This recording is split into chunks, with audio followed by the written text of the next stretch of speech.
অন্তর্বর্তীকালীন সরকার মহার্ঘ ভাতা দেওয়ার যে ঘোষণা দিয়েছিলেন সেখান থেকে সরে আসায় চাকরিজীবীরা কিন্তু মাঠে নেমে গেলেন এবং আন্দোলন কিন্তু তারা শুরু করে দিয়েছেন। এমনটাই কিন্তু দেখা যাচ্ছে। আপনারা দেখতে পাচ্ছেন যে মহার্ঘ ভাতা না দিলে কিন্তু আরও কঠোর আন্দোলন হুঁশিয়ে দিয়েছে সরকার চাকরিজীবীরা। এবং মহার্ঘ ভাতা কেন দেওয়া হলো না এবং স্থগিত কী কারণে করা হয়েছে এবং কবে নাগাদ হতে পারে সে সম্পর্কে আজকে ভিডিওতে জানিয়ে দিব এবং সম্পূর্ণ ধারণা পেতে পুরো ভিডিও না টেনে দেখুন। চলুন মূল আলোচনায়। এখানে যেটা বলা হয়েছে যে বাংলাদেশের সরকারি চাকরিজীবীদের জন্য বড় একটি দুঃসংবাদ এসেছে। আপাতত মহার্ঘ ভাতা স্থগিত করা হয়েছে। বর্তমান অর্থনৈতিক পরিস্থিতি এবং উচ্চ মূল্যস্ফীতির কারণে অন্তর্বর্তীকালীন সরকার এই সিদ্ধান্ত নিয়েছে এবং মহার্ঘ ভাতা মূলত সরকারি চাকরিজীবীদের অতিরিক্ত আর্থিক সহায়তা যা মূল বেতনের নির্দিষ্ট শতাংশ হারে কিন্তু প্রদান করা হয়। এক্ষেত্রে 2025 সালে 14.5 লাখ সরকারি কর্মকর্তা কর্মচারী কিন্তু 10 থেকে 20% হারে মহার্ঘ ভাতা দেওয়ার পরিকল্পনা ছিল, কিন্তু অর্থনৈতিক বাস্তবতায় সেটি স্থগিত করা হয়েছে। বাংলাদেশের সরকারি কর্মকর্তা কর্মচারীদের আপাতত মহার্ঘ ভাতা পাচ্ছেন না। জানুয়ারি থেকে এই ভাতা কার্যকর করার প্রাথমিক সিদ্ধান্ত থাকলেও বর্তমান অর্থনৈতিক পরিস্থিতি বিবেচনায় এই সরকার এই সিদ্ধান্ত থেকে সরে এসেছে এবং অর্থ মন্ত্রণালয়ের প্রস্তাবের জন্য প্রধান উপদেষ্টার কার্যালয় থেকে ফেরত পাঠানো হয়েছে, যেখানে উল্লেখ করা হয়েছে যে বর্তমানে এই ভাতা প্রদান সমীচীন হবে না।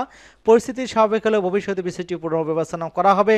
বিশেষজ্ঞরা মনে করছেন এই মুহূর্তে মহার্ঘ ভাতা প্রদানে মূল্যস্ফীতি নিয়ন্ত্রণে বাধা সৃষ্টি করতে পারে এবং সমাজে বৈষম্য বাড়তে পারে। বিশ্বব্যাংকের বাংলাদেশ কার্যালয়ের সাবেক প্রধান অর্থনীতিবিদ ডক্টর জাহিদ হোসেন বলেছেন যে মহার্ঘ ভাতা দেওয়ার পক্ষে অর্থনৈতিক ব্যাখ্যা দেওয়া সম্ভব নয়, কারণ এমন তো নয় যে সরকারি কর্মচারী খুব কম বেতনে চাকরি করছেন। এখানে তিনি স্পষ্ট ভাষায় যেটা বলেছেন যে মহার্ঘ ভাতা দেওয়া হলে সেটা মূল্যস্ফীতিকে আরও উস্কে দিবে এবং বাংলাদেশে যে সামষ্টিক অর্থনীতি বর্তমানে অস্থিতিশীল অবস্থা রয়েছে, উচ্চ মূল্যস্ফীতি, বৈদেশিক মুদ্রা রিজার্ভ সংকট এবং রাজনৈতিক অনিশ্চয়তা অর্থনৈতিক চাপে রয়েছে। অর্থবিভাগ জানিয়েছে মহার্ঘ ভাতা কার্যকর হলে সরকারের অতিরিক্ত 5,000 কোটি টাকা খরচ হতো। প্রথম থেকে দশম গ্রেডের কর্মচারীদের জন্য 10 থেকে 15%, 11 থেকে 20তম গ্রেডের কর্মচারীদের জন্য 20% হারে মহার্ঘ ভাতা পরিকল্পনা ছিল। তবে বর্তমান বাজেটে কিন্তু এই অতিরিক্ত ব্যয় বহন করা সম্ভব নয় এবং অর্থ মন্ত্রণালয়ের সূত্র জানিয়েছে যে আপাতত মহার্ঘ ভাতা দেওয়া সম্ভব নয়, তবে ভবিষ্যতে অর্থনৈতিক অবস্থা যদি ভালো হয় সেটি পুনর্বিবেচনা করা হতে পারে। প্রধান উপদেষ্টার কার্যালয় থেকে অর্থ বিভাগের খসড়া অনুমোদন না পায় এই সিদ্ধান্ত চূড়ান্ত করা হয়েছে। সরকারি চাকরিজীবীর মধ্যে এ নিয়ে মিশ্র প্রতিক্রিয়া দেখা দিয়েছে। কেউ কেউ মনে করছেন যে মূল্যস্ফীতি চাপের মধ্যে মহার্ঘ ভাতা স্থগিত করা জীবনযাত্রার মান আরও কঠিন হবে। অন্যদিকে অর্থনীতি বলেছেন যে মহার্ঘ ভাতা বর্তমান পরিস্থিতিতে সরকার ব্যয় সংকোচন নীতি যুক্তিযুক্ত এবং বিশেষজ্ঞরা মনে করছেন আগামী অর্থবছরের বাজেটে মহার্ঘ ভাতা নিয়ে নতুন করে আলোচনা হতে পারে। যদিও অর্থনৈতিক পরিস্থিতি উন্নত হয় এবং ভাতা পুনর্নির্ধারণ কার্যকর হতে পারে, তবে এর জন্য সরকারের আয়ের প্রবৃদ্ধি এবং সামষ্টিক অর্থনীতি স্থিতিশীলতা জরুরি। এখানে আরও যেটা বলা হচ্ছে যে আপনারা স্পষ্টভাবে দেখতে পাচ্ছেন যে এখানে কিন্তু প্রতিবাদ কিন্তু তারা শুরু করেছেন এবং পত্রিকা প্রকাশিত সরকারি চাকরিজীবীদের যে মহার্ঘ ভাতা প্রদানের সিদ্ধান্ত বাতিলের প্রতিবাদে কিন্তু তারা অবস্থান কর্মসূচি পালন করছেন।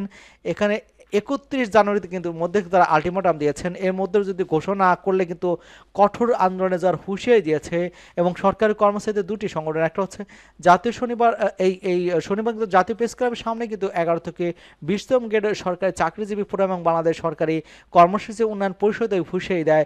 সংগঠনটির নেতাদের উদ্ধৃতি করে 11 থেকে 20তম গ্রেডের সরকারি চাকরিজীবীদের ফোরামে বিজ্ঞপ্তিতে বলা হয়েছে, আমরা পত্রিকার মাধ্যমে জানতে পেরেছি এখন মহার্ঘ ভাতা দেওয়া হবে না। যদি এ ধরনের কোনো পদক্ষেপ নেওয়া হয় তাহলে কিন্তু কঠোর কর্মসূচি ঘোষণা করা হবে। প্রয়োজনে সারা দেশে কর্মবিরতির মতো কর্মসূচি ঘোষণা করা হতে পারে। নবম পে স্কেলে দেওয়ার জন্য অবিলম্বে পে কমিশন গঠন এবং যাদের বেতন স্কেলের শেষ দাবি আটকে গেছে সমাবেশ থেকে তাদের বার্ষিক বেতন বৃদ্ধি চলমান রাখার ব্যবস্থা করার দাবি জানানো হয়েছে এবং 31 জানুয়ারির মধ্যে মহার্ঘ ভাতা দেওয়ার ঘোষণা দিয়ে কিন্তু 7 ফেব্রুয়ারি কেন্দ্রীয় শহীদ মিনার মহাসমাবেশ করে কর্মসূচি ঘোষণা দেওয়া হবে বলে বিজ্ঞপ্তিতে জানানো হয়েছে। এবং 11 থেকে 20তম গ্রেডের সরকারি চাকরিজীবী ফোরামের সভাপতি লুৎফর রহমানের সভাপতি কিন্তু সমাবেশে সংগঠনের সাধারণ সম্পাদক এবং উন্নয়ন সভাপতি বিভিন্ন এই নেতাকর্মী কিন্তু উপস্থিত ছিলেন এবং যেটা স্পষ্ট জানিয়ে দেওয়া হয়েছে যে 31 জানুয়ারির মধ্যে যদি এটা মেনে না হয় তাহলে কিন্তু কঠোর কর্মসূচি দেওয়া হবে। এখন যেটা বলা হচ্ছে যে সরকারি ব্যয় নিয়ন্ত্রণ এবং মূল্যস্ফীতি নিয়ন্ত্রণ রাখতে মহার্ঘ ভাতা প্রদান আপাতত স্থগিত রাখা হয়েছে। অর্থনৈতিক স্থিতিশীলতা ফিরে এলে নতুন অর্থবছরের বাজেটে বিষয়টি বিবেচনা করা হতে পারে। মহার্ঘ ভাতা প্রদান আপাতত স্থগিত থাকলেও ভবিষ্যতে অর্থনৈতিক পরিস্থিতি উন্নত হলে এটি পুনর্বিবেচনা করা হতে পারে। সরকারি কর্মকর্তা কর্মচারীদের এই বিষয়ে ধৈর্য ধরার পরামর্শ দেওয়া হচ্ছে।